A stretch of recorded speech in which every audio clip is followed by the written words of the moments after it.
Welcome to Periyachi சமையல்.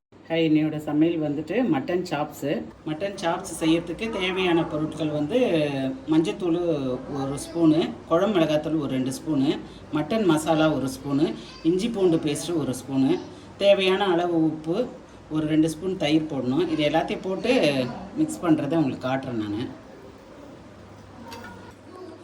2 spoon தயிர் போட்டுக்கணும். தேவையான அளவு உப்பு. இந்த தயிர் வந்து 2 ஸ்பூன் எதுக்காக போடுறோம் அப்படின்னா, மட்டன் வந்து சாஃப்டாக வேகிறதுக்காக தான் போடுறது.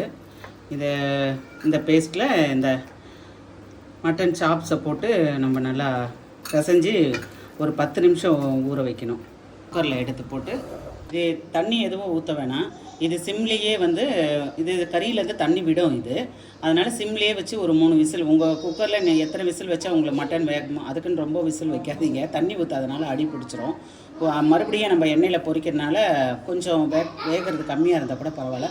இப்போது மட்டன் சாப்ஸு 3 விசில் சிம்லேயே வச்சு 3 விசில் வச்சு வேக வச்சுட்டோம். இதனால் சிம்மில் வச்சு தான் நீங்கள் வேக வைக்கணும். நீங்கள் சாப்ஸை பொரிக்கிறதுக்கு 2 முட்டை உடச்சி ஊற்றிங்க.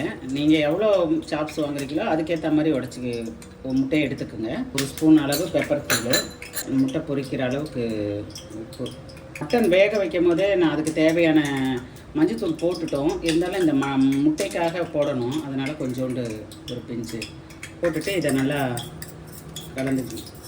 ஸ்டவ்வை ஆன் பண்ணிவிட்டு எண்ணெய் விட்டுட்டு, இதுக்கு ரொம்ப எண்ணெய் தேவையில்லை. இதுக்கு ஆல்ரெடி கறி நல்லா வெந்துதான் இருக்கும். முட்டையில் போட்டு அப்படியே டிப் பண்ணிவிட்டு அப்படியே எண்ணெயில் போட்டுக்கணும்.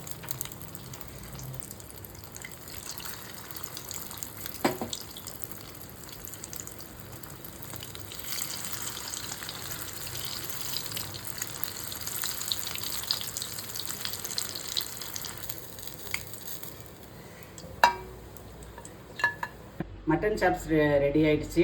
இதை செஞ்சு நீங்களும் சாப்பிட்டு பார்த்துட்டு எப்படி இருந்ததுன்னு சொல்லுங்கள்.